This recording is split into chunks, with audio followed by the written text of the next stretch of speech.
Bom, boa noite a todos. Hoje a gente vai dar continuidade à nossa matéria de Química Orgânica, né? A gente vou dar umas notícias antes para vocês. Foi liberado, né, fazer os laboratórios nas salas, né? Então, lá presencialmente mesmo. Então, provavelmente a gente não vai ter tempo de fazer de Química Orgânica, sem tempo nenhum. Mas aqueles de reatores avançados que a gente tinha no semestre passado, a gente vai ser remarcado, que era para ser feito, e vai ser marcado para um dia para a gente refazer no mês que vem. Daí, quem quiser fazer, tem que. Eu não sei nem se vai dar certo para a gente fazer, porque eu não sei se tem reagente, eu não sei. Fica muito difícil. A gente tem que ver ainda, mas vai voltar. Então, vamos ter reatores, os laboratórios de engenharia química 1 e 2 vão voltar tudo para vocês fazerem, né, no semestre que vem. E quem tiver interesse de fazer daqueles do semestre passado, provavelmente vai ser num sábado ou num dia da semana de tarde, que a gente vai tentar refazer, né, remarcar, a gente fazer esses laboratórios. Mas não é obrigatório, né, porque todo mundo já está passado. Então, é só por curiosidade mesmo, para quem quiser ir, né? Mas é um aviso que foi liberado para a gente fazer. Então a gente vai fazer tudo, vai ter aqueles de modelagem que era para ser feito também, enfim. A gente vai refazer. Quem que tiver interesse, daí acho que a Carol vai passar um formulário, né?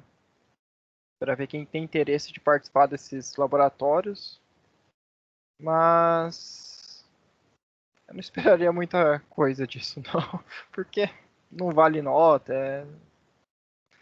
Não sei se vai ficar alguém interessado nisso. Ainda mais se a gente não sabe se tem reagente, né? Então, complexo. Bom, depois desse aviso, vamos para a aula. E, como eu disse, a gente não vai ter tempo para a gente fazer o laboratório, porque é inviável, né? A gente tem 12 aulas para fazer química orgânica, a gente está no segundo capítulo, são 7. Não vai dar tempo de a gente fazer. Né? É impossível. Então, eu falei com a Carol, ela falou que se for para prejudicar o aluno, é melhor não fazer, né? Porque senão vocês vão perder conteúdo para ter uma prática bobinha. Que não vale a pena, né? A prática que vão valer a pena vai ser da prática que vocês vão ter com a Carol. Que vai ser de laboratório mesmo, de engenharia química. O resto é muito simplório, né? Bom, dito isso, eu vou dar uma relembrada, né, da parte da reação E2, né, porque faz 2 semanas que a gente já teve a aula, né, então a gente teve prova, daí teve semana de curso, né, e agora a gente vai voltar. Então pode ter sido só para dar uma relembrada, né, uma refrescada na mente. Então, o que é a reação E2, né? Como a gente sabe, né, o E ele vai significar de eliminação. Então, a reação E2 ela vai ser uma base que vai remover o hidrogênio beta do carbono beta quando se forma uma ligação dupla e um grupo de saída é removido o carbono alfa. Então, professor, oi, você já está mostrando algum slide, alguma coisa? não está aparecendo? Não. Oh, meu Deus do céu. Era para mim estar apresentando. E agora? Aí, agora foi. Oxi, esse negócio tá bugado. Bom, então a reação E2, né, para relembrar, ela essa vai ser a retirada, né, do nosso hidrogênio e de um grupo de saída para formar a ligação dupla, né? Basicamente ela vai acontecer desse jeito. Então a nossa base chega e retira um próton, né, retirando um próton, e o grupo de saída e o outro vai ser, né, nosso aleto, geralmente, ele vai ser retirado, né, vai sair, e com isso forma a nossa ligação dupla entre os carbonos, né? Bom, a gente tem evidência que ela vai ocorrer desse jeito, né? Então, o íon etóxido básico, ele vai, por exemplo, aqui, né, nessa reação, o íon etóxido básico começa a remover um próton, então ele vem aqui para remover o próton. O bromo, ele começa a pegar para ele, né, o elétron, e esse elétron vai sobrar aqui, e esse elétron que sobra aqui, ele é transferido para cá, né? E daí eles formam uma ligação dupla, já que esse daqui vai estar com um elétron a menos. E, consequentemente, esse daqui com o elétron sobrando, eles ligam e formam essa ligação dupla. Daí tem o nosso produto, né, de retirada, o C2H5OH, que retirou, né, o hidrogênio, e o bromo que saiu, que era o grupo de saída.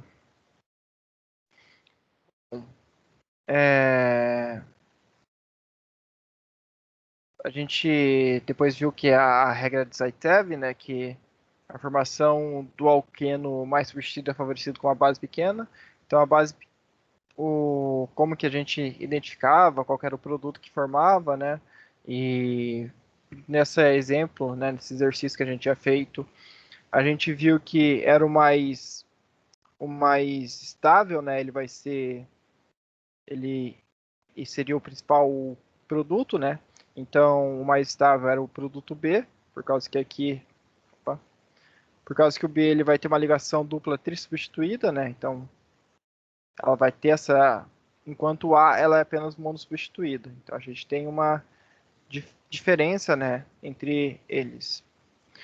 Bom, portanto, B é mais estável. Enfim, isso daqui é só para a gente dar uma relembrada no porque a gente vai continuar, né, vendo alqueno e alquino. Opa. E tá aparecendo aí para vocês que eu troquei de slide. Tá sim. Esses alquenos e alquinos a gente vai continuar vendo, né? Agora vários outros jeitos de reação E2, né, que podem ocorrer a E2. Então, aqui a gente viu a regra de Zaitev na aula passada. Hoje a gente vai ver a formação do alqueno menos substituído utilizando-se uma base volumosa. Então, a desidrohalogenação é efetuada com uma base volumosa, como o térquico-tóxido de potássio, em álcool térquico-butílico, favorecem a formação. Deixa eu ver isso aqui. Favorece a formação do alqueno menos substituído, como mostra uma reação vista a seguir, como um 2-bromo 2-metilbutano, né? Então, ele uma base volumosa. Ele vai então, favorecer a formação do alqueno menos substituído. Então, esse aqui é mais substituído, né? Tem mais jeito tem mais forma de substituir. Então, ela nada mais é do que quase o Zaitev, né? Ao contrário, né? Se for perceber. Porque aqui a gente vai ter mais ligação, né? Mais ter substituído. E nesse caso aqui ele vai ficar com só uma, né? Vai ser menos ligações e, consequentemente, ele vai formar mais desse composto do que o outro por causa dessa base volumosa que é utilizada. Então, a gente utiliza uma base volumosa quando a gente quer favorecer a nossa formação desse alqueno, né? Desse outro alqueno. Bom, as razões para esses comportamentos estão relacionadas em parte com o volume estérico da base e ao fato de a base no álcool térquico-butílico estar associada com molécula dissolvente, tornando-se ainda maior. O grande íon térquico-tóxico parece ter dificuldade em remover um dos átomos de hidrogênio interno do carbono de transição. Em vez disso, ele remove um dos átomos de hidrogênio mais exposto, né, do carbono primário do grupo metila. Quando uma eliminação produz o alqueno menos substituído, dizemos que ela segue a regra de Hoffman. Então, a sua tarefa é a síntese vista a seguir. Então, aqui é um exercício que base você empregaria para maximizar o rendimento deste alqueno. Então, a gente teria que utilizar uma base volumosa, né? Então, a gente pode utilizar, provavelmente, o térquico-butóxido, de potássio e álcool térquico-butílico. Então aqui a gente ia pegar uma base que é grande, que é muito volumosa, né? Para a gente conseguir formar esse daqui. Porque se a gente utilizava a regra do Zaitev, provavelmente a ligação dupla ficaria aqui dentro, alguma coisa assim, né? E não ali fora. Então a gente teria essa mudança no. Professor, Oi, eu fiquei com uma dúvida que eu acabei esquecendo. Tem como você voltar naqueles slide de exemplo lá? do. Da aula passada? Não, não, é essa mesmo. Aqui? Isso aí. Quando que eu for analisar, tipo, o da esquerda é o menos substituído e o da direita é o mais substituído. Eu olho as É, ramificações deles, tem mais chance de entrar outro elemento? era daquela parte lá, lembra que a gente via qual que era trissubstituído, monossubstituído, dissubstituído, que tem mais ramificação, né? Onde que ele pode entrar mais. Então, onde que ele tem mais ramificação. Então, enquanto aqui ele está na pontinha, né? Tá só aqui. Aqui ele tem uma maior ramificação, né? Então vai ser o que tem mais ramificação. Por exemplo, aqui é trissubstituído, ele pode entrar aqui, né?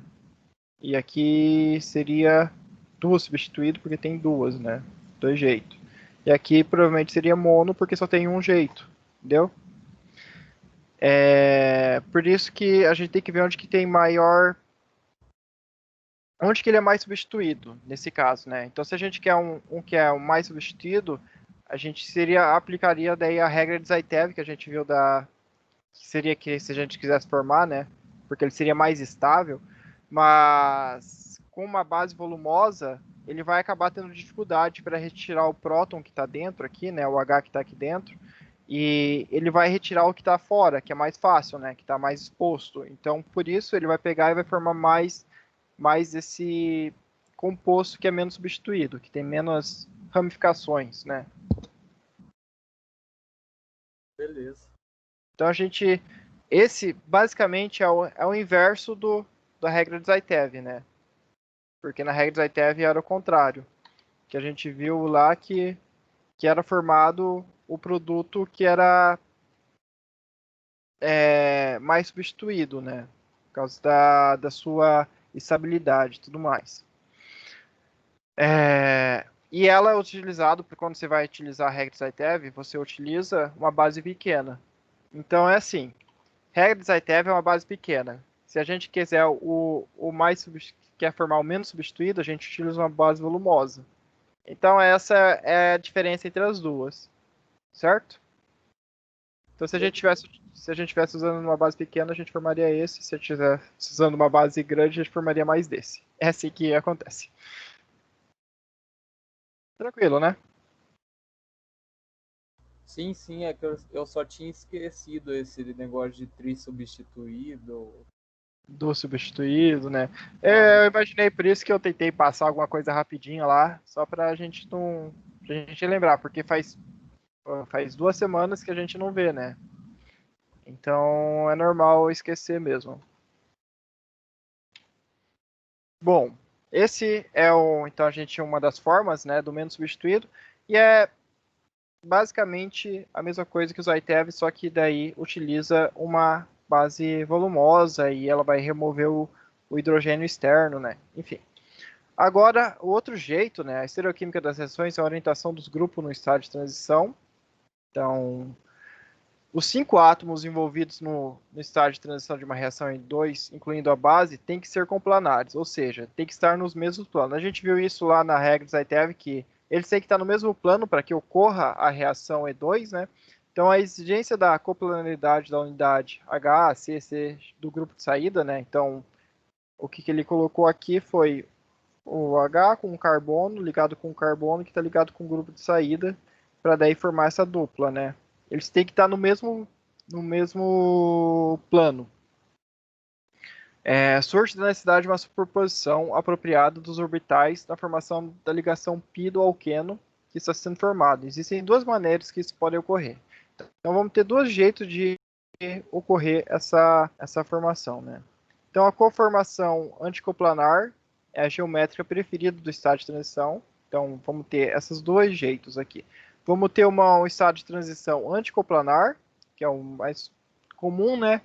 E o sincoplanar, que é apenas em algumas moléculas rígidas que vai acontecer. Então, o anticoplanar e o sincoplanar, a gente percebe a diferença porque o anticoplanar é quando o grupo de saída está inverso ao nosso próton, né, que a gente vai retirar. Enquanto o sincoplanar, o grupo de saída está no mesmo lado, né? Está do mesmo lado onde que o nosso próton vai ser retirado, né? Então a mais normal, né, acontecer é a anticoplanar, que é mais fácil, tem menos resistência de tirada, né? Porque se você está tirando dos dois lados, acaba criando mais uma eletricidade, digamos assim, uma eletricidade, não eletricidade. Um, uma reação que. Não reação, né? Eles ficam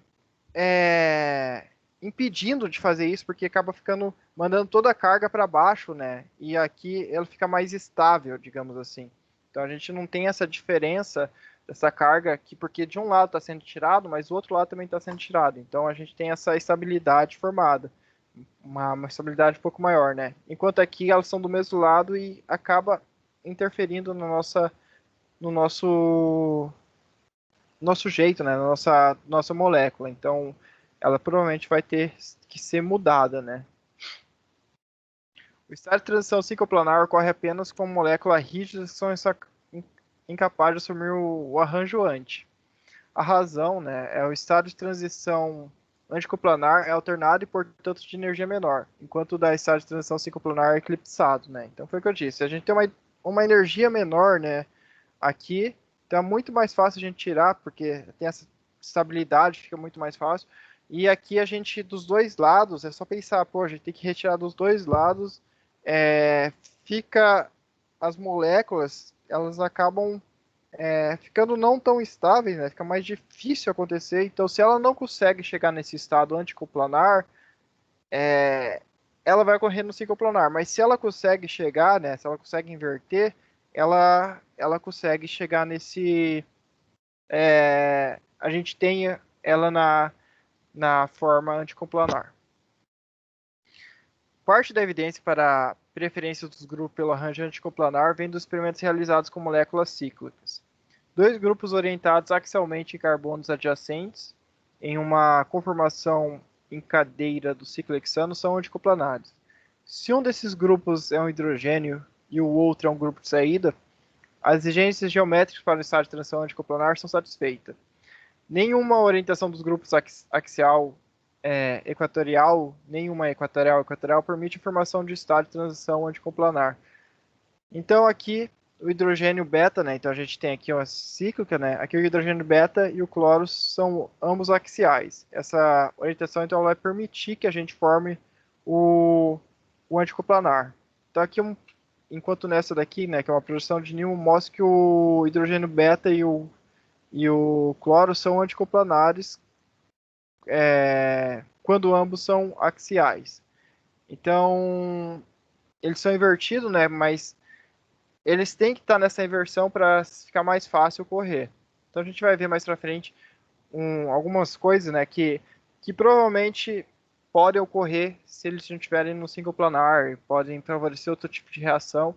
Então a gente tem o anticoplanar sendo favorecido para a gente ocorrer para a reação E2.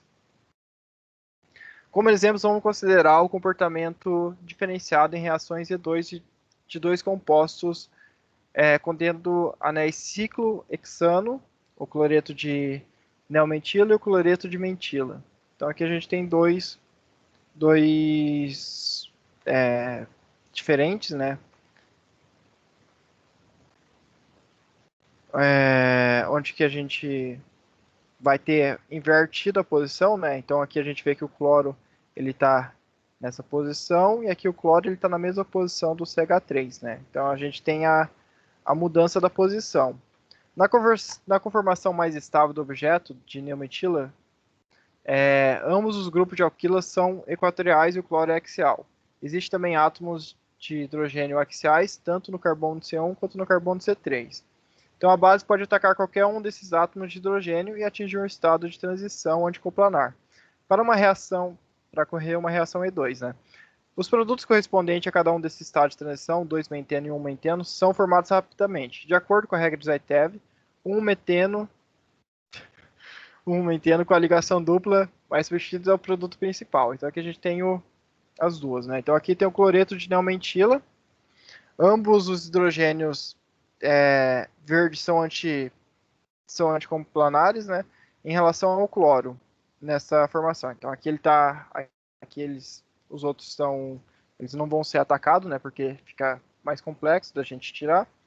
E a eliminação através de A conduz a 1-menteno e através de 2 o 1-menteno. Então aqui a gente tem a formação, né? Então formado o alqueno mais estável, o 1-menteno, que é formado desse jeito, e o 2-menteno, que é o alqueno menos estável, formado aqui, né? Então a gente tem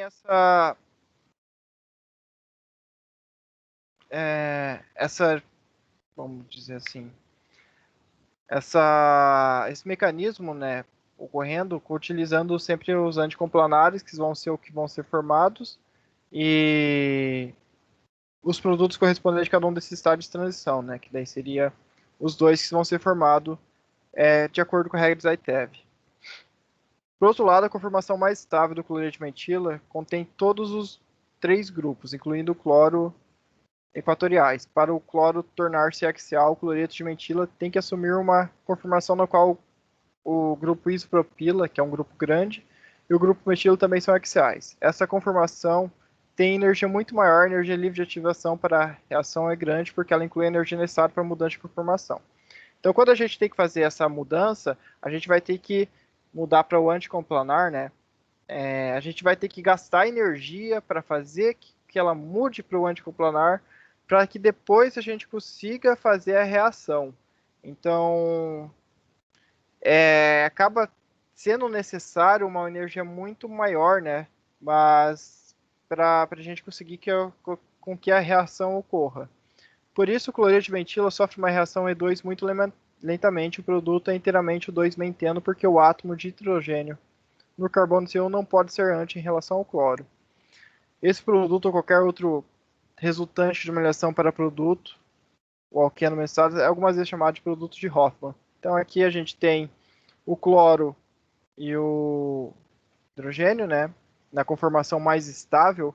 Então, a eliminação não é possível para essa formação porque não há hidrogênio anti em relação ao grupo de cloro de saída.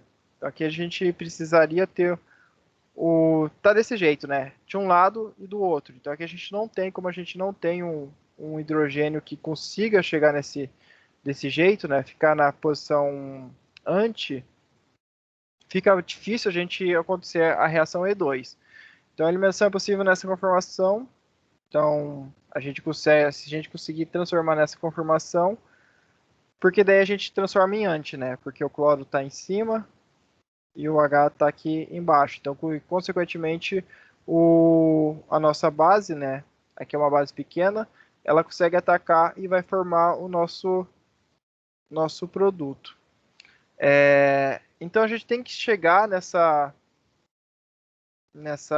formação, né, anti, então a gente vai ter que gastar uma energia necessária para a gente chegar aqui nessa base, né, para chegar nessa forma. Ao chegar nessa forma, ele vai conseguir ser atacado pelo hidrogênio que vai estar, e nisso a gente vai ter a formação desse composto, né. Então, prevendo então o produto principal formado quando o composto visto a seguir sofre desidrocloração na presença do átomo de sódio e etanol. Então, aqui seria para a gente fazer, né?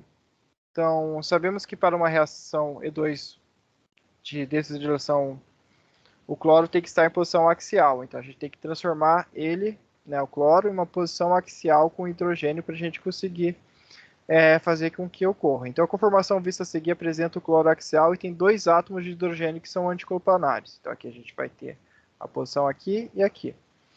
Serão formados, então, 2 produtos, mas B sendo mais estável deve ser o produto principal. Então, o mais estável, a gente viu, né, que são aqueles que são trissubstituído, né? Então, quanto mais substituído, quanto mais aqui, por exemplo, a gente tem a formação 1, 2, 3, né? Aqui a gente tem 2. Então, por isso que ele é menos estável, por isso que ele forma menos. Então, o mais estável, ele é o formado nesse caso, né? Isso daqui é o que a gente estava vendo antes, né? Então, aqui sempre o mais estável, aqui também, ó, se a gente for ver, ele está trissubstituído, aqui tá... Enfim, ele é formado, então, na maior parte, né, esse trissubstituído. Então, a gente tem que ver onde que ele vai ser retirado. Então, para fazer isso, tem que fazer a conformação planar dele, né? Então, vai ter que desenhar, não tem jeito, para saber como que ele vai ser... qual vai ser o que vai ser retirado, se ele vai estar anticoplanar ou não. Então, tem que ver a posição. Então, enquanto aqui ele está para baixo, né, mostrando que o H dele vai estar então para cima. Então a gente tem que fazer o desenho, né, para a gente saber onde que ele vai estar sendo substituído. E tem que estar do lado, né. Então o C, qual vai ser o C importante? Vai ter que ser esse C aqui e esse C aqui. Então vai ser os carbonos que estão do lado do nosso grupo de saída. Então pode ser que forme aqui ou pode ser que forme aqui. E daí a gente vê qual que é o mais estável. Nesse caso aqui vai ser esse, né? Porque ele vai estar trissubstituído. Então, tirando esse daqui, ó, olhando por aqui, a gente vê que esse daqui, essa ligação é cortada, só que a gente fica com 1, 2, 3 ligações. Enquanto aqui a gente vai ficar com 2 só, ele vai ser substituído. É isso para a reação E2. Então, a reação E2 vai ocorrer numa formação anticoplanar. Então a gente quer que seja anticoplanar, né? Quer que seja na formação anticoplanar. Então a gente tem que ver que o grupo de saída ele vai ter que estar na posição inversa do nosso próton.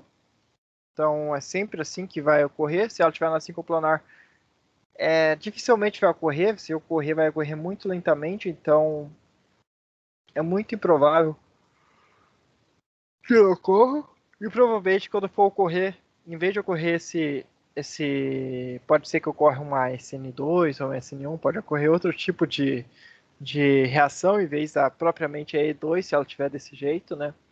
Então é complicado ocorrer essa reação na formação no estado, né, sincoplanar.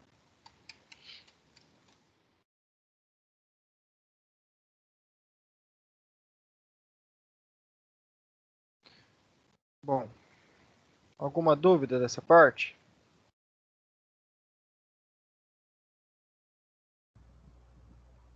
Porra, professor, complicou bastante, hein? Tem que desenhar. Ficou bem mais difícil, né? Reação de eliminação. A substituição, agora vocês percebem como a substituição era bem mais fácil, né? A substituição só chegava por trás e roubava. E aqui a gente vai ter a eliminação, ela vai ser mais difícil porque a gente tem que desenhar a molécula para saber qual que vai ser a posição, né? Então a gente tem que estar na posição anticoplanar. Então a gente tem que lembrar como que vai ter que rever, né, isso daqui lá da química orgânica básica, como que desenha a nossa molécula de volta para saber como que vai formar ela, né? Opa, desculpa. Para saber como que ela vai ser desenhada, para saber onde que vai ser retirado, né? Claro que um jeito, né? Um simples jeito da gente saber, né? A gente só vai precisar saber onde que está o cloro. Então, a partir desse daqui, os únicos carbonos que a gente precisa saber desenhar é esses daqui, né? Então, os únicos que vai ser retirado vai ser o que vão estar do lado do grupo do cloro de saída. Então, esse daqui é indiferente. Então, a gente não precisa saber muito desse daqui, só precisa desenhar esse cloro, ou esse carbono, esse carbono, esse carbono. para ver onde que vai estar a posição do H de cada um. Então vai ter a gente tem que lembrar, tem o carbono alfa, o carbono beta. O carbono beta. Aqui também tem o carbono beta. E o carbono alfa é o que vai estar com o grupo de saída, né? Que vai ser, nesse caso aqui, o cloro. Nossa senhora. Mete exercício, professor. Se já aprender isso daí, eu acho que eu vou conseguir aprender. Se aprender com exercício. Ó, dá uma olhada, tá? Vou deixar um exercício para vocês fazerem no final da aula. Que daí a gente resolve. Passo, né, para vocês tentarem fazer durante a semana e a gente resolve ele na semana que vem. Também, daí para entregar. Beleza. Beleza? Deixa eu ver isso daqui. É complexo.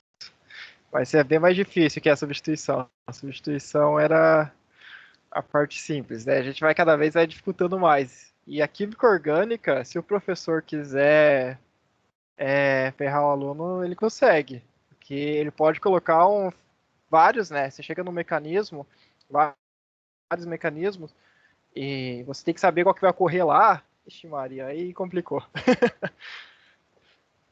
Mas é isso. Eu sei lá, eu acho que o professor não precisa nem se esforçar muito para me ferrar numa matéria dessa. Meu Deus do céu. Eu tive aula com uma professora durante a graduação, que ela era química, e a aula dela era excelente, né? A minha aula nem se compara, é muito ruim comparado com a dela, porque, né, eu não sou ela era doutora em química orgânica, então ela manjava muito disso, então ela conseguia explicar muito mais claramente pra gente do que eu tô tentando, né? É difícil, eu sei que é difícil, mas por isso que eu tenho que sempre parar para perguntar se vocês estão entendendo, porque não é minha área, né, essa daqui. Então eu tento. É difícil. E daí ela complicou bastante pra gente, então era bem difícil pra gente passar. Foi bem difícil. Mas era uma matéria bem legal. Então, se caso eu tô indo muito rápido, eu tô atropelando alguma coisa, vocês podem me parar, beleza? Beleza.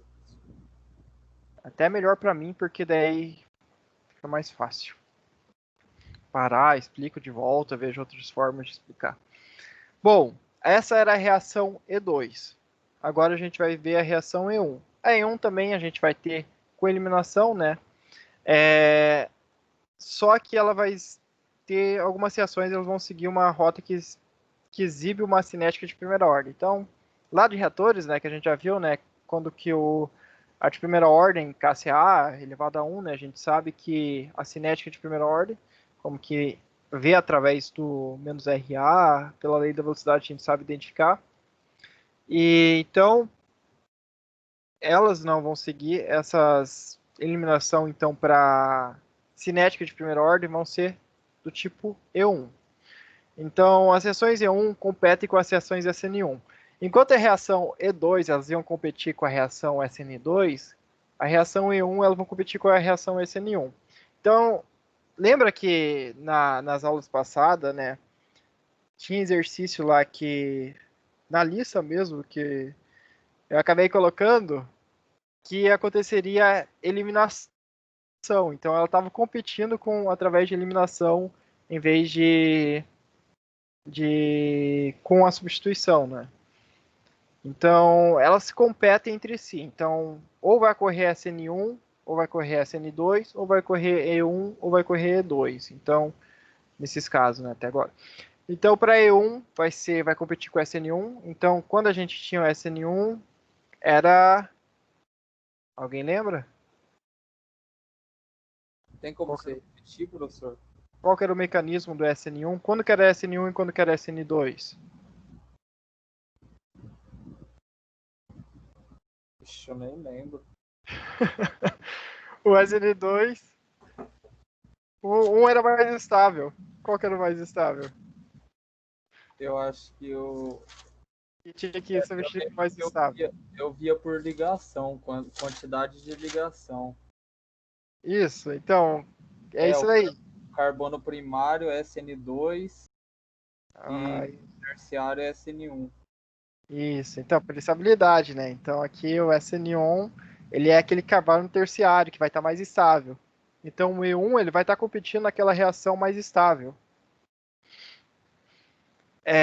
Por exemplo, o tratamento do cloreto de tercobutila com etanol aquoso a 80% e 25 graus Celsius fornece produtos de substituições com 83% de rendimento, por meio de um mecanismo SN1 e um produto de eliminação com rendimento de 17% por mecanismo de E1.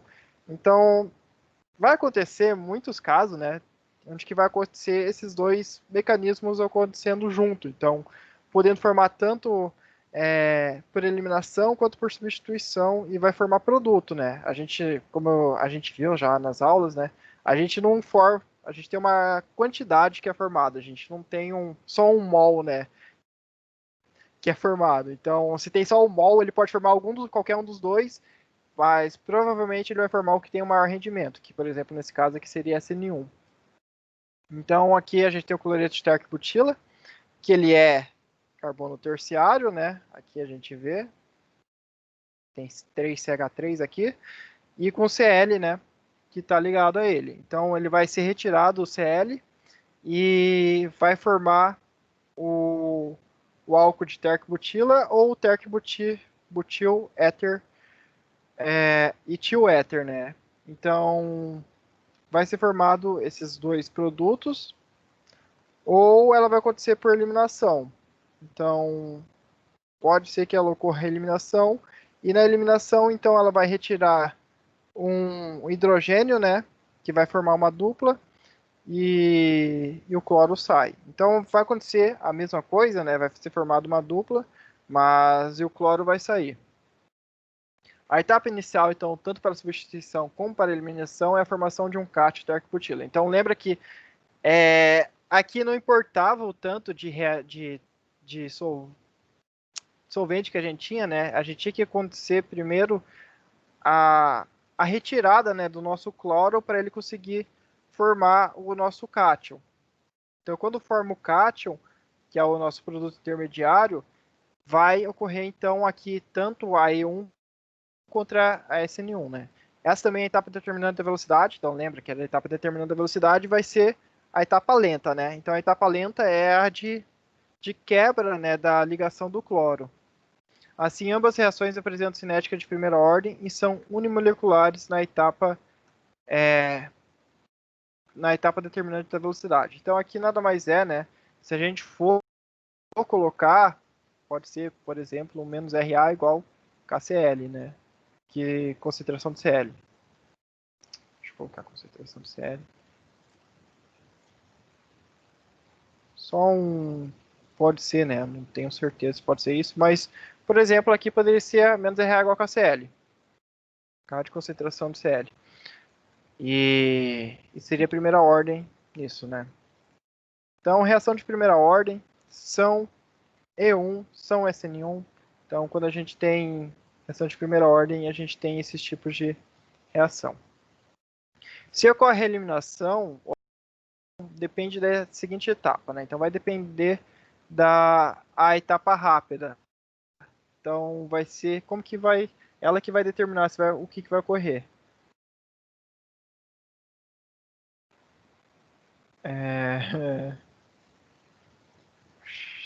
Tô doido aqui.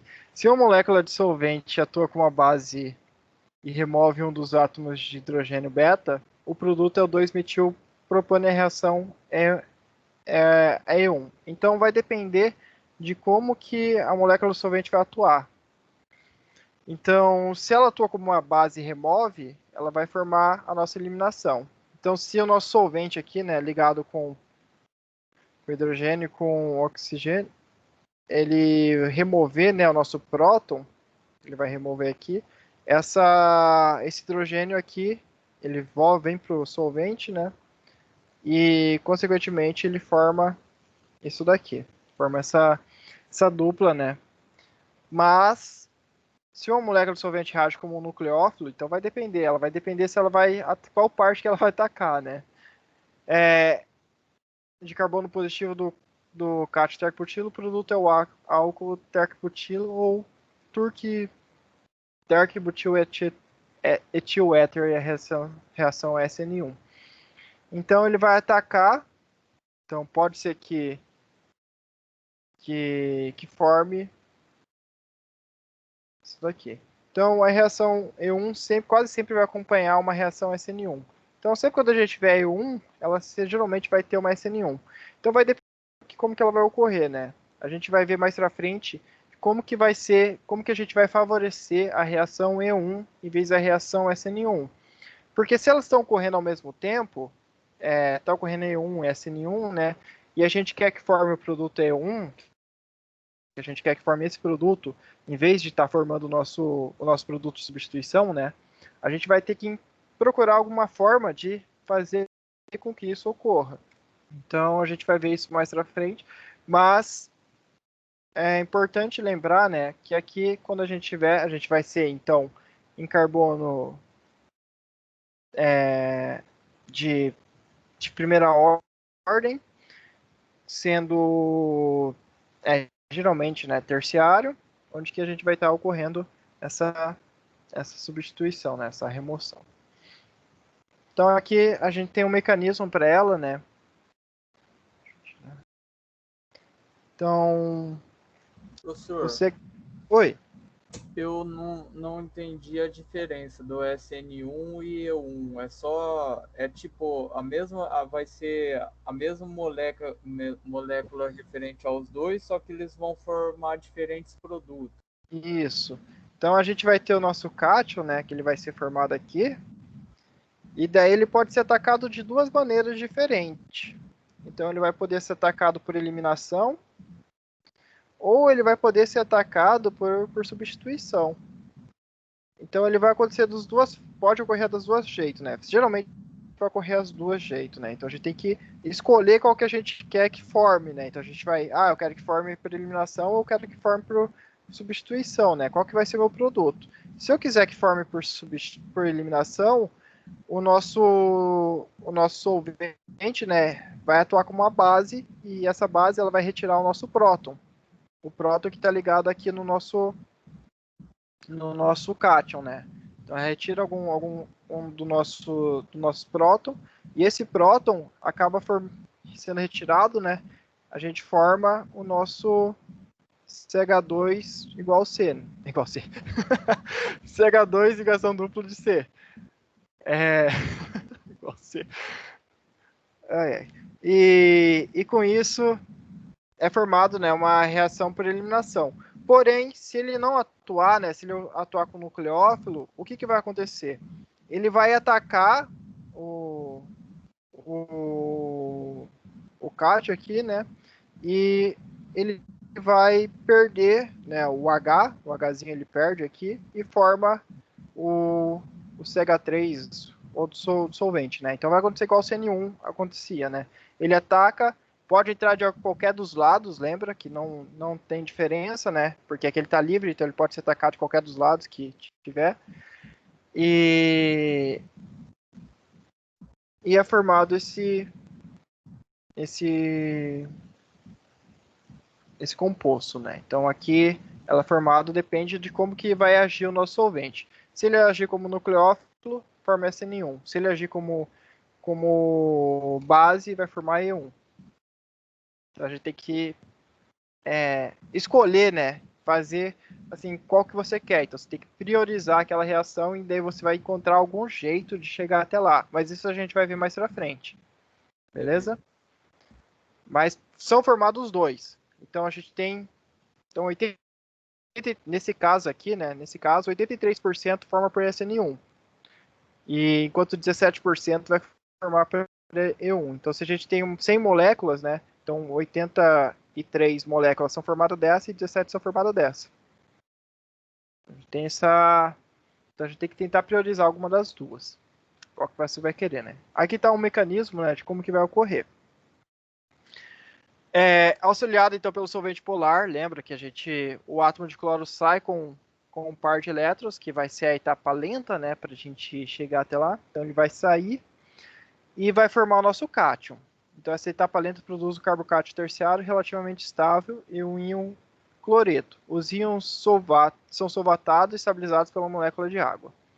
Então aqui a gente tem o nosso estado de transição 1, que ele vai precisar de uma energia muito maior, né? Então ele vai ser o nosso estado da etapa lenta, né? Até alcançar ele. Depois da nossa segunda etapa, o nosso solvente, a nossa água aqui, ela vai atacar o nosso próton, que é o nosso hidrogênio, e então ela vai remover esse próton. Então a molécula de água remove um dos hidrogênios do carbono beta, do carbocátion. Esse hidrogênio são ácidos devido à carga positiva adjacente ao mesmo tempo, e ao mesmo tempo um par de elétrons move-se para formar uma ligação. Então aqui, enquanto esse é removido para entrar aqui, né, esse hidrogênio, essa ligação dupla vem para cá e forma, né, o nosso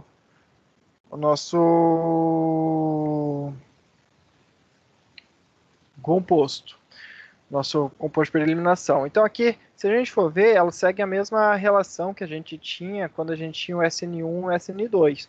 Quando a gente tinha SN1 e SN2, uma ligação, ela era formada, né, depois de ter se retirar, né? Depende da etapa lenta, né? Enquanto lá ela aconteceu ao mesmo tempo, igual na E2 acontece ao mesmo tempo, né? É retirado o grupo de saída e é retirado o próton e já forma ao mesmo tempo. Aqui primeiro tem que ser retirado o grupo de saída para depois a nossa base atacar o próton e ele formar, né? E o grupo de elétrons formar essa ligação dupla. Então essa etapa produz o alqueno e o hidrônio, que é uma etapa mais rápida que precisa de uma menor energia, né, para ser formado. Se desejamos sintetizar um alqueno por desidrohalogenação, geralmente é melhor escolher reagente e condições que favoreçam um mecanismo E2. Então deve-se evitar uma reação que favoreça uma eliminação E1, porque os resultados podem ser muito variáveis. O carbocátion intermediário que acompanha uma reação E1 pode sofrer rearranjo, então a gente vai ver mais para frente, e também pode sofrer substituição por meio de um mecanismo SN1, que compete fortemente com a formação de produtos por meio de um mecanismo E1. Então aqui a gente tem, quando a gente quer fazer fazer essa sintetização através da desidrohalogenação, o melhor mecanismo é o E2 para a gente fazer. Então como que a gente vai favorecer para a gente ter esse mecanismo E2?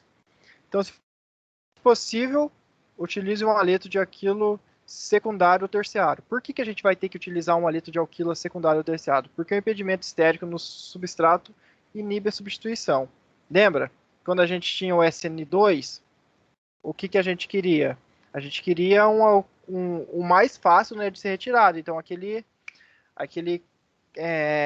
carbono primário, né, ou metila, lembra? Então, a gente tinha que ter um carbono primário. Nesse caso aqui, para a gente formar, para a gente ter o mecanismo, né, a gente vai tentar pegar uma alquila secundária ou terciária, e não uma alquila primária, porque senão vai acabar ocorrendo a SN2. Quando uma síntese tem que iniciar com haleto de alquila primário, utiliza uma base volumosa. Então, quando a gente vai fazer isso, né, a gente vai ter que substituir um alquilo primário, né, um carbono primário. Então a gente vai pegar e vai colocar uma base volumosa. Lembra que a gente viu lá no começo da aula que a base volumosa fica mais difícil ela retirar o hidrogênio e do centro, né? Ela tira só o de fora. Então ela consegue retirar só o de fora e com isso faz a eliminação. Então, para isso, então quando a gente são os meios, né, que a gente utiliza. Então, possível então utilizar um secundário, terciário. Outro jeito é utilizar uma base volumosa contra o haleto primário. Então, utiliza uma concentração elevada de uma base forte não polarizável como o alcóxido, porque uma base fraca e polarizável não conduziria a reação por meio de uma reação bimolecular, consequentemente permitindo a ocorrência competitiva de processos unimoleculares, tais como SN1 ou E1. Então seria aquela informação que ele teria aquela parte onde que já retirou o cloro, né? E ele ficou livre lá e formaria o SN1 ou E1. Então, etóxido de sódio e etanol e terxbutóxido de potássio em álcool tercobutílico são bases tipicamente usadas para promover reação E2, porque elas atendem ao critério 3 anterior, né, que é utilizar uma concentração elevada dessa base não polarizável. Então, ela não é não polarizável. Observe que em cada caso, a base alcoóxido está dissolvida no seu álcool correspondente, né? Então, aqui no etanol e no álcool, né? Então a gente utiliza isso. Nesse caso, a base ativa inclui tanto a espécie alcoóxido quanto a espécie hidróxido presente no equilíbrio. Então, quando a gente vai utilizar essa base não polarizável, né, uma base forte não polarizável, a gente geralmente ela é colocada desse jeito, né, com o álcool na forma dela, né, coloca o álcool e o etóxido de sódio que deixam ela mais eficiente para o processo. Então, utilizo uma temperatura elevada, porque o calor geralmente favorece a eliminação no lugar da substituição. Porque as regras de eliminação são entropicamente favorecidas em relação ao de substituição, visto que um maior número de produtos do que de reagentes, por isso a nossa entropia, né, na equação da equação livre de Gibbs, é significativo. E ΔS aumentará quanto maior for a temperatura, uma vez que T é um coeficiente levando a um valor mais negativo, mais favorável de ΔG. Então, se a gente aumenta, né, a gente tem uma maior tem uma diminuição, né, da energia livre de Gibbs. Então, a gente utiliza essa forma e elas são entropicamente favorecidas. Então, quando a gente tem uma entropia aumentando esse termo, né, esse termo de T ΔS, a gente tem esse aumento, né, das reações por eliminação. Bom, Professor, oi. você já tinha falado de reação E2 ou você só pegou aquele pedaço para falar o que só favorece? Você estava falando só de E1 e SN1, né? Daí agora eu passei para a E2. A E2 foi que a gente viu na aula passada. E a que a gente viu no começo aqui, ó, também, ó. Esses aqui são tudo E2. Esse aqui é tudo E2, tá? Estereoquímica aqui. Então, da base forte, lembra esse daqui que a gente viu aqui no começo? Também da base volumosa e da base menos volumosa. É tudo E2. Beleza. A gente viu na aula passada, né, que da E2, então tem lá a regra de Zaitev, se quiser dar uma olhada para relembrar, ou dar uma olhada no livro, tem bastante coisa também, para dar uma relembrada sobre a base E2, sobre a reação E2, né, que vai acontecer, mas elas ocorrem do mesmo jeito, né, como a gente meio que percebe, parecido, né, só que a diferença, ela vai ocorrer conforme acontece na SN1 e na SN2. Então, vai ser conforme é formado o cátion, né? Então, no caso da E1, é formado o cátion, né? O cátion é transitório, né? De estado, esse cátion aqui é formado primeiro, e para E2 ele não é formado, então acontece diretamente a nossa eliminação.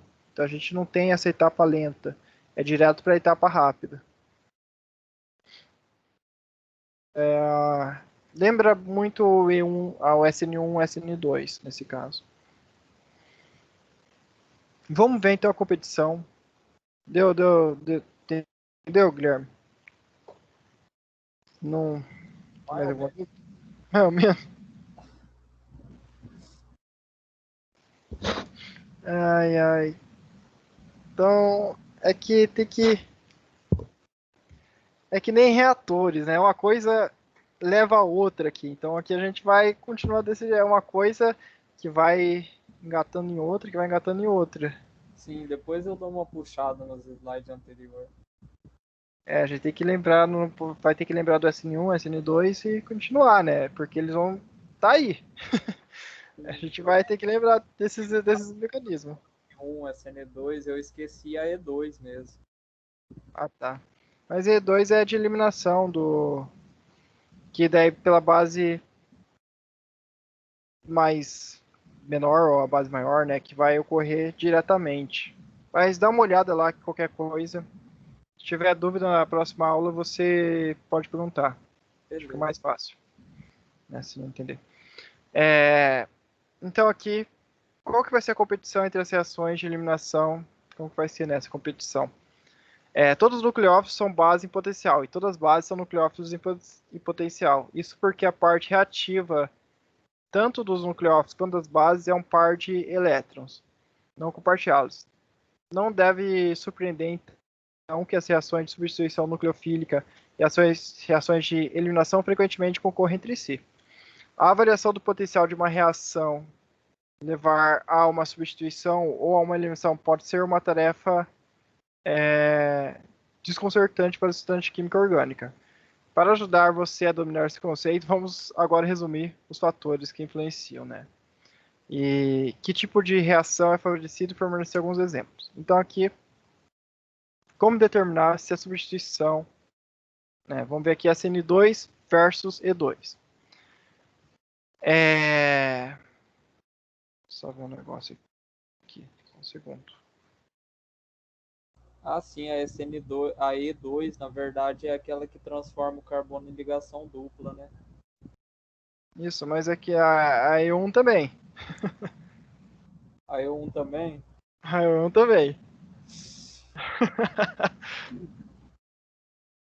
Deixa eu só ver um negócio aqui. Rapidinho aqui. Tá. Ó, SN2 são ambas favorecidas por uma alta concentração de um nucleófilo uma base forte. Então, a E2 ela vai ser quanto mais a gente tiver lá do nosso reagente, mais ela vai ser favorecida, né? Então, é que nem a SN2, né? Lembra que a gente na SN1 a gente precisava cortar para fazer a ligação, né? Na Na SN2 a gente acontecia na mesma hora, então que dependendo da concentração do nosso solvente, aqui também vai ter isso. Então quando o nucleófilo base ataca um átomo de hidrogênio beta, ocorre a eliminação. Quando o nucleófilo ataca o átomo do carbono contendo o grupo de saída, resulta em uma substituição. Então ele vai depender de onde que ele vai atacar, né, o nosso nucleófilo. Então, se ele ataca onde que está o X, né, que daí ele inverte, né, lembra que a gente ia correr a inversão aqui, ele atacava por trás e roubava o elétron, e daí o hidrogênio passava para o outro lado. Então, ou se ele pode atacar o hidrogênio aqui e formar roubar para ele, né, o hidrogênio. Então, tem esses dois jeitos, né, que podem ocorrer. Os exemplos a seguir ilustram os efeitos de diversos parâmetros na substituição e na eliminação. Impedimento estérico relativo no substrato, temperatura, tamanho da base, efeitos de diversidade, polaridade. Nesse exemplo é ilustrado então uma forma muito comum de escrever reações orgânicas, na qual os reagentes são escritos sobre a seta da reação. Solventes e temperaturas são escritos sobre a seta e somente o substrato e os produtos orgânicos predominantes são escritos à esquerda e à direita. Então, geralmente quando a gente tem uma reação, né, a gente vai escrever geralmente só o predominante, não o nosso, os dois, né, que são formados. Então, quando a gente estava fazendo lá em reatores que tinha uma reação formando uma única coisa, era por causa disso, né? Ela poderia formar mais coisas, mas naquele caso, ela só estaria formando, né? Só estava mostrando o predominante. Então, substrato primário, esqueci de colocar aqui, substrato primário. Então, um dos fatores que influenciam. Então, quando o substrato é um haleto primário e a base é forte e não sofre impedimento com o íon etóxido, a substituição é altamente favorecida. Então, quando o substrato é primário, né, um haleto primário, a gente vai acontecer SN2. É muito mais fácil acontecer SN2 do que acontecer o E2. Então, por isso, geralmente, né, vai acontecer SN2 vai formar esse produto.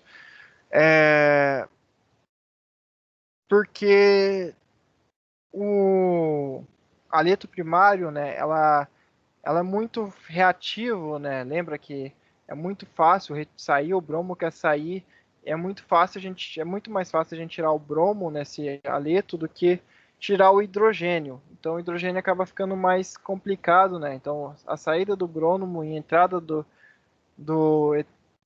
da etona, né, fica mais simples nesse caso. Então ocorre SN2 quando a gente tem um haleto primário. Então, se a gente tem um carbono primário, né, um haleto primário, a gente vai ter SN2 principalmente. Então, se for secundário, aí já inverte. Então, o secundário, os haletos secundários, no entanto, uma base forte favorece a eliminação, porque o impedimento estérico no substrato torna o substrato mais difícil de se retirar. E com isso, a gente tem uma maior formação de E2. Então, era visto isso já desde na parte de... Eu tinha falado da parte no SN2 que tinha que ver o que seria ocorrido, né, quando a gente tinha um carbono secundário, porque essa parte, né, fica mais difícil de ser retirado por causa desse conglomerado, né, que digamos assim, em volta dele, né, tem mais coisa em volta e ele é secundário, então fica mais complicado de ser retirado. Então, quando ele é primário, a gente vai ter o SN2. Quando ele é secundário, a gente vai ter, em sua maior parte, a de eliminação. Então, se for aqui, a gente utiliza, né, para ver desse jeito. Agora, quando ele for terciário,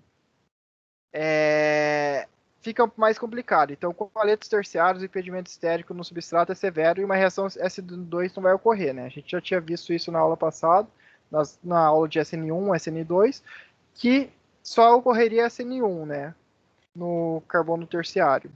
Então, a eliminação é altamente favorecida quando a reação é realizada a altas temperaturas.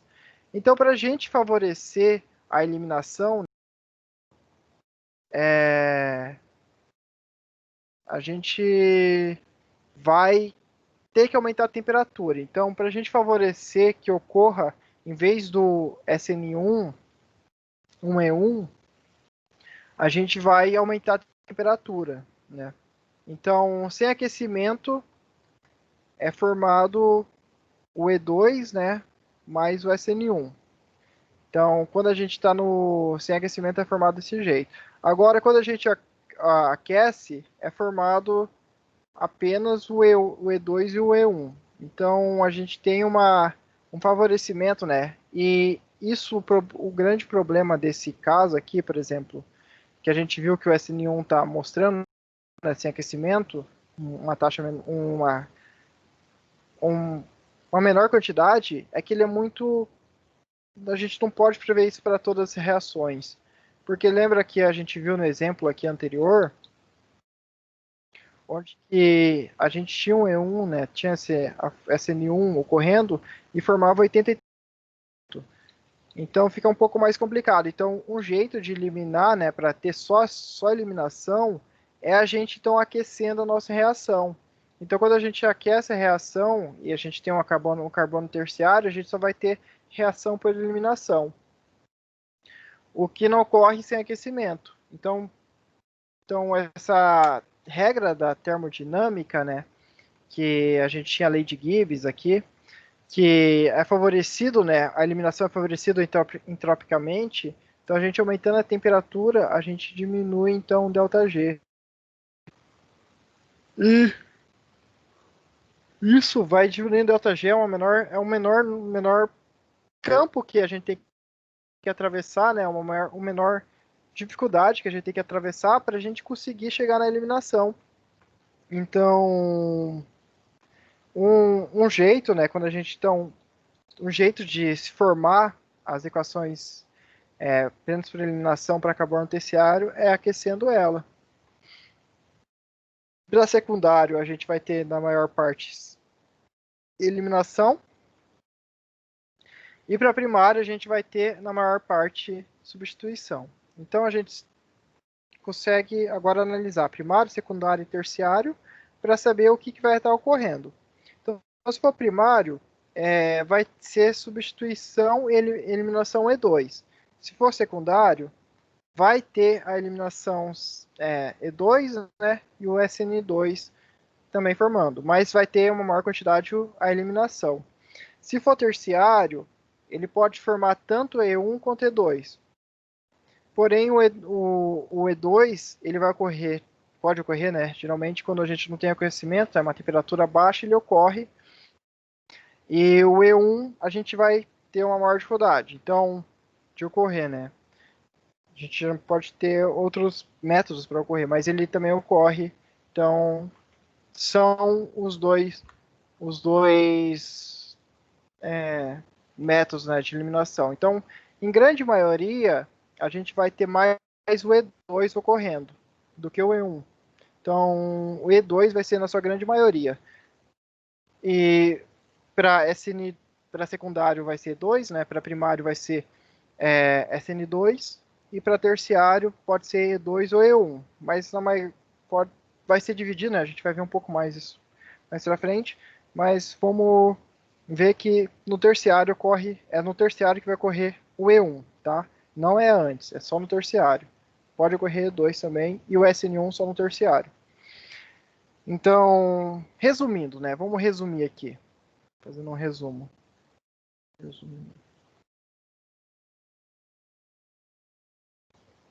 Carbono primário, secundário, terciário.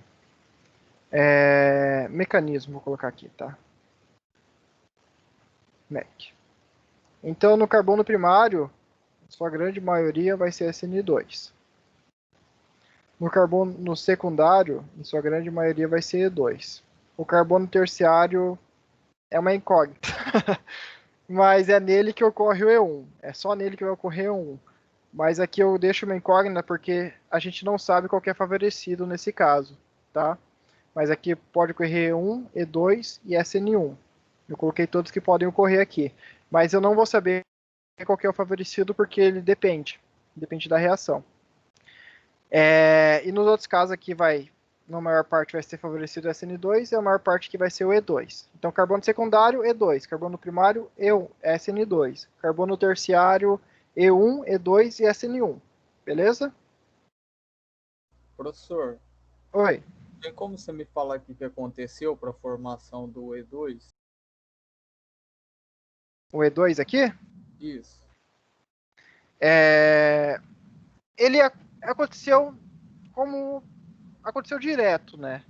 Então, nesse caso aqui, pode ser, foi formado, né? Pode ter sido formado o nosso. Deixa eu desenhar aqui. O nosso cátion aqui, né? Ou pode ser que ele já foi atacado diretamente aqui, já foi retirado aqui esse hidrogênio. Então, ele pode ter ocorrido a formação desse cátion, então pode ter ocorrido a reação, então a dificuldade, né, nesse caso aqui seria para a eliminação, para a etapa lenta, não seria tão lenta assim, então provavelmente ela seria, digamos assim, a etapa seria mais lenta para ocorrer do que propriamente a formação do E2. Então, deixa eu colocar em. Bronco? Isso que eu vou colocar em Bron. Eu vou colocar aqui, deixa eu colocar uma tela branca aqui. Só um segundo. Eu dei o desenho. Então, a gente tem esse daqui, né? Certo. Ele pode ser formado tanto isso daqui com. Eu vou colocar aqui isso com solvente, porque eu não lembro o que estava escrito. Né? Do outro lado, na verdade. Não, aqui é diferente. Pode formar esse lado ou pode formar com a dupla lá, né? Aqui, isso. Isso pode ocorrer, então, a formação de duas partes, duas coisas aqui. Então, lembra quando a gente tinha reatores que podia formar múltiplas reações? Aqui também. Então, a gente tem múltiplas reações ocorrendo. Então, pode ser que ocorra a formação do cátion, né? E pode ser que isso daqui, né, já esteja sendo atacado pelo solvente. Então, aqui o H, né, ele vai estar sendo atacado pelo solvente aqui, pela nossa base, e vai estar retirando já ao mesmo tempo que o bromo está saindo. Então, aqui ele está retirando e o bromo está saindo do meio. O bromo está indo para fora e o H está sendo retirado pelo solvente. E com isso é formado a nossa reação E2, né? Então, ela seguindo a reação E2, né, que ela não vai estar ocorrendo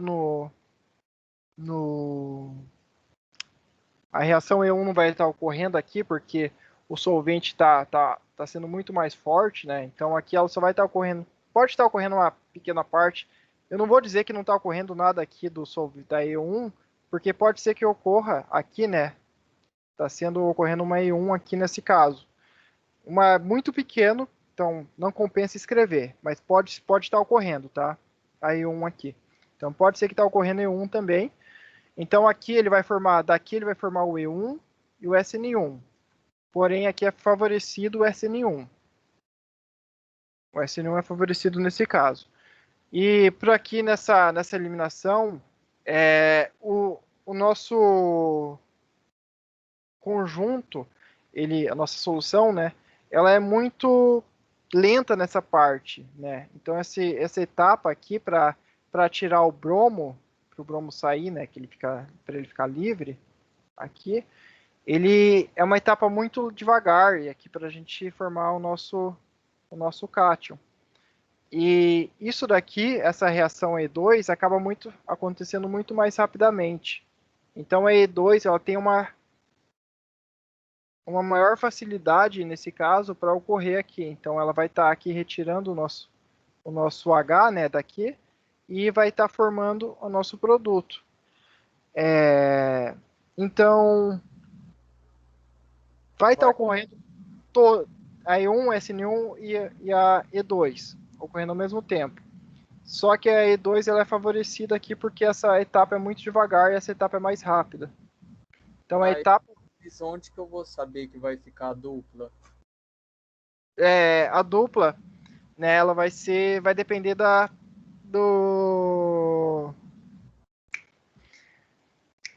posição do hidrogênio. Lembra que ele vai ter que estar na posição anti? Então, onde que ele vai ser retirado aqui? Então, provavelmente está aqui, né? O BR.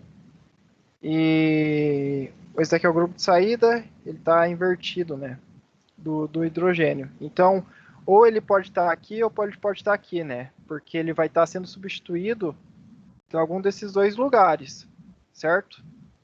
Porque é onde está o grupo de saída. Então, ele pode estar sendo substituído desse carbono ou desse carbono. E isso a gente vê pela formação do anti e para ver qual que vai ser o mais estável, né, nesse caso. O mais estável aqui é diferente, né? Porque se a gente for ver, é o mesmo, vai dar a mesma coisa. E porque a dupla vai ficar aqui de qualquer jeito, né? E desse carbono, então basicamente ele não vai ter uma. Ele pode estar aqui ou ele pode estar aqui, na verdade, né? Pode estar formando esse daqui ou esse daqui. Deixa eu só colocar. Só que daí vai depender da posição. Daí vai ser anti e sim. E vai depender se ele vai estar na posição anti ou na posição sim. E isso é desenhando a molécula, né? Então a gente vai ter que desenhar a molécula para ver qual posição que ela vai estar. Nesse caso aqui, ela não vai conseguir retirar daqui, porque o bromo e o hidrogênio, eles vão estar aqui na mesma posição, vão estar na posição sim, então fica muito complicado a gente retirar daqui. mesmo sendo carbonos, os mesmos carbonos terciários. Mas aqui vai estar mais difícil a gente retirar, porque por causa da posição, sim. Então tem que desenhar ela para saber onde que vai estar o hidrogênio. Então desenhando o hidrogênio estando do lado, né, um do outro, a gente está na posição sim. Então tinha que inverter, né? Que é o que a gente viu lá na posição antes. Então, deixa eu mostrar aqui. Esse desenho feio mostrar. Igual aqui, né? Tem que estar na posição antes e não na posição sim, que nem está aqui. Entendeu? Então aqui ele não ocorre, ele tem que estar na posição antes para que ocorra para estar formando a dupla. Então tem que desenhar. Acho que eu entendi. Então a gente tem que desenhar a molécula para ver se ela está no anti ou no sincroplanar, né? Então dependendo da posição, então aqui fica mais fácil de ver, né? Então anti tá uma invertido do outro, o grupo de saída, então a gente consegue retirar. Aqui no sincroplanar a gente não consegue retirar, então não vai acontecer essa reação. E essa é um dos fatores, né, que indicam se a reação vai ser SN2 ou E2 ou SN1 ou E1, por causa da posição anticoplanar do nosso, quer dizer, SN2 ou E2 ou E2 e SN1. A E1 não tem nada a ver com isso, tá? Desculpa. A E1 ela já foi retirado, né? Então por isso que não tem. O E1, na verdade, ele vai estar ocorrendo aqui, pode estar formando uma pequena proporção, né? Míseros proporção aqui, que ele vai estar formando a partir daqui, né? Então ele vai ter formado o nosso cátion e daí ele ataca e forma. Então ele está com o H aqui e já forma a dupla. Mas é pequeno número, então nesse caso aqui, na temperatura, ela não é favorecida. Então, para o terciário é o mais difícil. Então, o terciário fica muito difícil a gente ver, né? Porque ele pode correr E1, E2 e SN1. Para o secundário é E2 e para o primário é SN2. E para o terciário, que vai ter que saber como que a reação ocorre. Então, o terciário é mais complicado. A gente vai vendo um pouco mais para frente alguns fatores, né? Vamos continuar vendo os fatores. Bom, outro é a temperatura. Então, o aumento da temperatura da reação favorece a eliminação, como a gente já viu, né? Então, aumentar a temperatura, a gente vai estar favorecendo a eliminação em vez da substituição. É um jeito da gente, quando a gente tem então carbono primário e a gente quer que seja eliminação, a gente aumenta a temperatura um monte para favorecer, né, a nossa eliminação. Então é um jeito de você selecionar, né? Então, ou diminuir a temperatura, no caso, para você, se você quiser a substituição. Então são maneiras, né, fácil de você determinar a eliminação ou a substituição. Só que qual é o problema, né? Lembra da reação, uma reação química? Se a gente aumenta a temperatura, a velocidade ocorre mais rápido, né? Se a gente diminui, a nossa reação ocorre mais devagar. Então, tem essa dificuldade também aí que a gente de tentar colocar, né? Ou a gente pode formar vários produtos, então é complicado essa medida com a temperatura, então você tem que entender bem qual que vai ser a formação, né? Como que vai ocorrer a Professor, temperatura. Oi. outra coisa que pode implicar também é se a reação é endo ou exo, não é? Porque, por exemplo, se você quer abaixar a temperatura para ter um tipo de produto lá, E1, E2, mas aí no caso ela é endotérmica e absorve calor. Fica mais difícil, né? A gente tem que aumentar a temperatura para ela que ocorra, né? Porque ela vai estar absorvendo o calor até a gente conseguir chegar naquele delta G. Então ela precisa de uma maior energia lá para ela ocorrer. Enquanto a outra precisa de uma menor energia porque ela vai estar liberando energia, né? Para o meio. Uhum. Isso influencia. Mas então, é como a gente já tinha visto em reatores, né? Na cinética, a própria cinética. Então a cinética, a gente tem essa da parte da temperatura, tem essas endo, exo, né? São fatores que estão influenciando a reação. Então aqui não é diferente. Então é utilizado isso também como fatores determinantes para a gente saber o que vai estar ocorrendo, se é eliminação ou substituição. Até é interessante a gente relembrar que quando a gente fazia lá, a gente chegava naquela parte de reações múltiplas, tinha várias reações que poderiam ocorrer, né? E quando a gente estava trabalhando com um reator não isotérmico, já na reator avançado, a gente tinha até um problema, né? Acho que eu passei para vocês, que se a gente estivesse trabalhando em uma temperatura tal, a gente formaria tal produto. Se a gente estivesse trabalhando em tal temperatura, a gente formaria tal produto. E isso tem a ver também com a eliminação e substituição, porque é o jeito que ele é formado, né? Então tem a ver com o nosso mecanismo, dependendo da temperatura. É... Bom, quando então se utiliza a temperatura mais alta, a proporção das moléculas capazes de transpor a barreira de energia de ativação para eliminação aumenta mais do que a proporção de moléculas capazes de sofrer substituição. Apesar da velocidade tanto da substituição quanto da eliminação também aumentar, opa,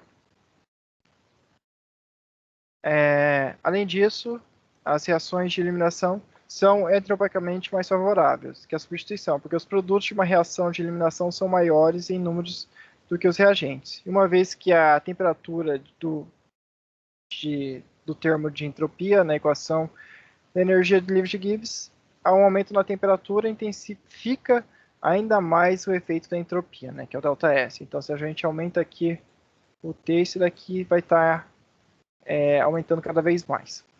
E o Gibbs diminui, né? Consequentemente, o Gibbs diminui, então o nosso produto é formado por eliminação. Outro fator que influencia é o tamanho e a base do nucleófilo, né? A gente já viu isso, que o tamanho da base, o tamanho de retirada, então o tamanho da base, até aqui na eliminação E1 e na eliminação E2, né? Vamos pegar só na eliminação E2, que a gente viu se for uma base volumosa, vai ser mais difícil a gente retirar o nosso composto, né? O nosso hidrogênio lá do meio. Então a gente precisava de uma base pequena. Enquanto uma base volumosa, a gente consegue retirar mais fácil o carbono que está do lado de fora, né? Quer dizer, o hidrogênio que está do lado de fora, a gente consegue roubar ele. Então, mais facilmente com uma base mais volumosa do lado de fora e com uma base pequena a gente pega o de dentro. Então, o aumento da temperatura da reação é uma maneira de influenciar favoravelmente uma reação de eliminação em um haleto de alquila. Outra maneira é utilizar uma base forte, estericamente impedido, com o íon térmico tóxico. Os grupos de metilas volumoso do íon térmico tóxico inibem uma reação por meio de substituição. Então, como a gente tem um volume, lembra que quando a gente tinha um volume muito grande, ele era inibido, a nossa reação não conseguiria ocorrer porque aquilo lá estava influenciando, por causa aquele volume gigante que a gente tinha no nosso produto, ele influenciava e por isso que ocorreria, ela não substituiria, né, aquele carbono, por exemplo. A gente teria, qual seria o carbono que, deixa eu colocar aqui, CH3, aqui o bromo, vou colocar aqui CH2, CH3, né, e aqui o bromo. Então, qual seria o bromo que ele retiraria, né? Então, seria esse daqui, porque esse daqui teria uma menor influência. Então, depende do grupo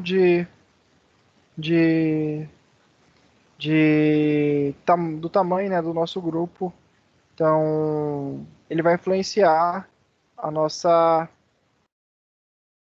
retirada do produto, né? Então, se a gente está com uma base com um negócio muito grande, né, com um solvente muito grande, ele vai estar influenciando, vai estar inibindo, por causa que ele vai estar com aquela dificuldade de ele empurrar aquele grupo grande, né? Tirar tudo aquela massa, digamos, aquela massa grande, né? Vai ter que empurrar aquilo, vai ser mais difícil do que quando ele pegar lá e só retirar o hidrogênio que é pequenininho. Então, retirar o hidrogênio acaba se tornando mais fácil. Então, quando você aumenta o tamanho da base ou do nucleófilo, você acaba favorecendo, né, do solvente, você acaba favorecendo a eliminação. Então podemos ver um exemplo desse efeito nas duas reações a seguir. O íon metóxido relativamente desimpedido reage com o brometo de octadecila, principalmente por meio da substituição, enquanto o íon tercbutóxido volumoso reage por meio de eliminação. Então aqui a gente tem dois mesmos reagentes, né, com diferentes solventes. Então, um mais volumoso e um menos volumoso. Então, com esse daqui que é um menos volumoso, né, que é pequenininho, 99% vai estar sendo formado em SN2. Quase nada vai estar sendo formado em E2. Enquanto aqui a gente aumentou o nosso tamanho do nosso solvente, ele já favorece muito mais o E2 do que o SN2. Então aqui a gente tem 85% e 15%. E ainda, ó, uma coisa que é legal ver, a gente diminuiu a temperatura. Mesmo com uma temperatura menor, a gente está favorecendo o E2. Então mostrando que o tamanho da nossa base influencia bastante, né, na escolha do que vai ser formado.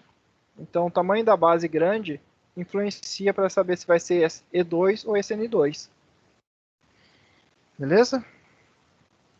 Então, até aqui a gente já viu os fatores, né? Viu o primário, secundário, terciário, temperatura, tamanho da base nucleófilo. Tá dando para entender essa parte? Como que vai ser escolhido cada coisa? Essa parte aqui do terciário vamos deixar um pouco, ó, só tira essa parte do terciário que a gente vai ver mais para frente, né? Que aqui ela vai ficar um pouco mais complexa. Mas para primário, secundário, temperatura, tamanho da base, tá tranquilo, né? Sim, tá sim. Só é bastante informação, só. Bastante informação, né? Mas eu acho que para primário e secundário é tranquilo a gente conseguir ver. Ela é mais tranquilo, mais fácil de ver. Agora o terciário que já tem aquela dificuldade, né? Já que daí tem que desenhar, tem que fazer todos os negócios, aí fica um pouco mais complexo. Outro fator, né, que pode ter é a basicidade e a polaricidade. Então, que afeta as velocidades relativas das reações CO2 e SN2 é a basicidade e a polaricidade relativas à base do nucleófilo. Então, a utilização de uma base forte, levemente polarizável com íon hidróxido, o íon amideto ou o íon alcóxido, principalmente se impedido, tende a aumentar a probabilidade de eliminação. Então, quando a gente tem uma base forte, levemente polarizável, a gente vai tentar a gente vai ter uma eliminação. Então, o uso de um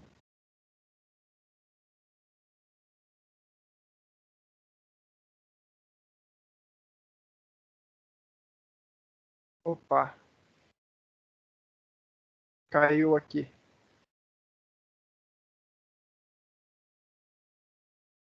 Onde que eu parei, galera? Qual que foi a última coisa que eu falei? O uso de um íon. Tá, que caiu e já voltou que está conectado na 4G. Eu estou usando a 4G agora. Então, o uso de um fracamente básico, então a gente vai favorecer SN2. Então, quando a gente tem um íon fracamente básico, a gente favorece o SN2. Enquanto a gente tem uma base forte, polarizável, a gente vai estar favorecendo uma eliminação.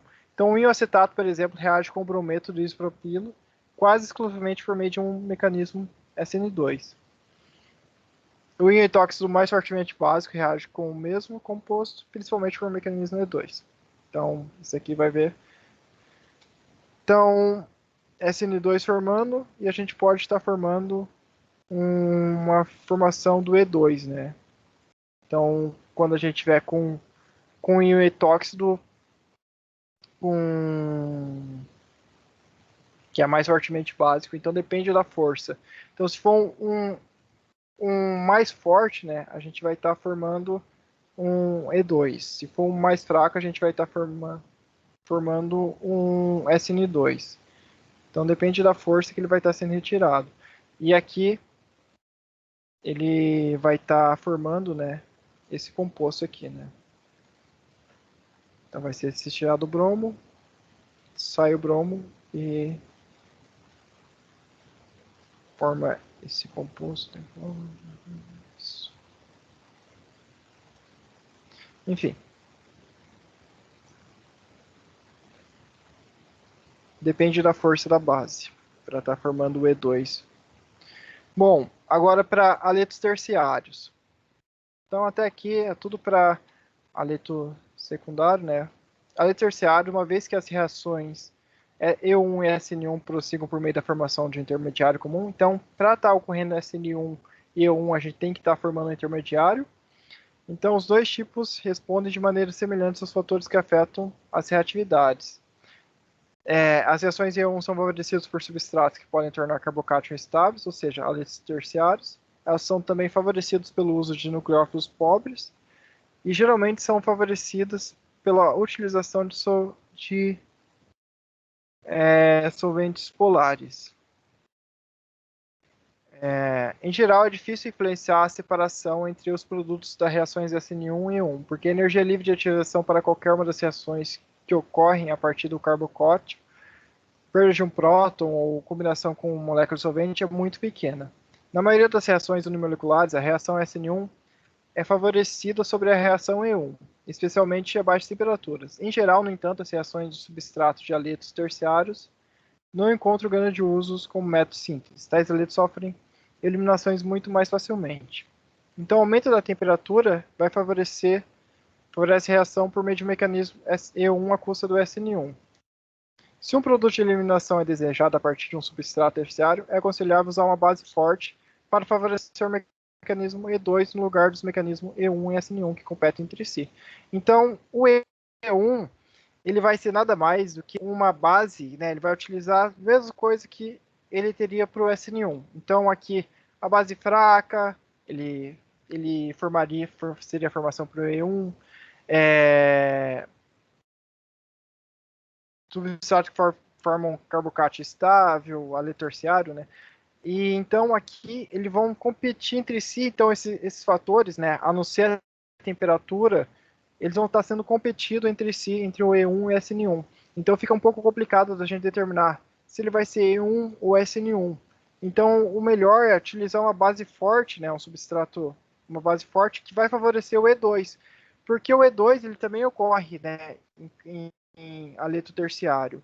Então, se você quiser que ocorra, então você utiliza uma base forte, aumenta a temperatura que você vai estar ocorrendo em E2. Então, o E1 é pouco utilizado por causa disso. E mais para frente a gente vai continuar falando um pouco mais do E1, né? Mas até então, essa parte aqui, o E1, SN1, vamos tentar utilizar, né, para a gente utilizar sempre o E2 aqui, né? Em vez de a gente estiver utilizando o E1, vamos jogar para o E2. Então a gente começa a jogar essas coisas, né? Essas influências que a gente tem através do E2. Então, para você, eu quero fazer a eliminação, tá? Eu vou fazer por E2 em vez de fazer por E1, porque o E2 ela ocorre mais facilmente, né? É mais fácil a gente manipular ela do que por E1. O E1 ele vai ter que fazer o cátion se soltar para depois atacar, né? Então tem esse problema que ocorre, né? O E1. Então, vamos por enquanto, né? Vamos deixar o E1 guardado, assim, a gente sabe que ele ocorre em terciário, mas vamos deixar ele guardado numa gavetinha assim para a gente falar, tá, ele pode ocorrer aqui, no terciário, mas é melhor, se for para mim escolher uma, eu vou jogar ele pro E2, beleza? Beleza. Então, aqui, ó, dê o produto ou os produtos que você espera que sejam formados em cada uma, por meio do qual o produto é formado e preveja a quantidade relativa de cada um. Ou seja, o produto seria único formado, produto principal ou um produto minoritário. Então aqui, quando for, né, a gente pode estar formando E1, E2 e vai estar dependente do... A gente só escreve aqui se ele for minoritário. Então, se for formar, por exemplo, quais são os carbonos terciários aqui? A gente vai ter problema na D e na E, né? Então aqui vai estar formando, que são os carbono terciário. Ele vai ter esse grande problema. Vocês podem escrever lá, pode estar formando um pouquinho de E1, que vai ser o mesmo produto que vai estar formando no E2, tá? Mas escrevam assim, ó. Aí tem o empecilho da base também e da temperatura, né? É. Então, Que desenvolve o produto, você quer que fale o que vai for a quantidade de E1, tipo... pô, não, quantidade, não quero saber a quantidade de nada, tá? Só escrever assim, qual que vai ser mais favorável, qual que vai ser menos favorável. Sim. Tá, esse daqui, ó. Esse daqui você escreve qual que vai ser o produto que vai ser formado. Então vai tirar o bromo, né? E vai formar aqui uma dupla. Ou vai formar com um SN2, né? Então você escreve isso, qual que vai ser formado. Por exemplo, aqui ó, a base, né, já muda, você já viu isso, né? Do A para o B. Então aqui a gente tem uma diferença. Qual que dos dois que vai ser formado. Então a gente escrevendo qual que vai ser formado, qual produto que vai ser formado, a gente entende, né, qual que vai ser a grande quantidade. Então, se vocês quiserem tirar print dessa parte, ou eu copio. Vou copiar aqui no Word, peraí. E Não, mando não, pra... não tem como você mandar o slide dessa aula, professor? Posso mandar. Eu mando para vocês. Eu vou colocar lá no Ava ou daí, se quiser também pode me pedir. Você Beleza? pode mandar no WhatsApp aí, eu já encaminho pro nosso grupo. Tá, eu mando sim. Eu envio. Daí vocês resolvam isso daqui, para ir para a próxima aula a gente resolve de novo, né? A gente resolve esse exercício e já vê a dificuldade que a gente teve aqui nesse exercício para refazer, né? Porque aqui, basicamente, ele vai mostrar, né, o que vai ser formado. Então, conforme os nossos, o nosso determinante, né, do que vai ser favorecido ou não. Professor, Oi. um negócio que ia ser de grande ajuda, não sei se você já fez ou pretendia fazer, igual o bimestre passado que você fez uma tabela dos empecilhos que formam SN1 e SN2, Tá, eu faço. Pode deixar. ia Eu vou ajudar fazer. bastante. Aham, tá, eu faço sim. Daí fica mais fácil, né? Aquele resumão no final para vocês. Ah, Isso, muito bom. beleza, então.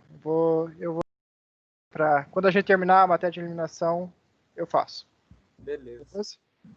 Então é isso, galera. Alguém tem mais alguma dúvida?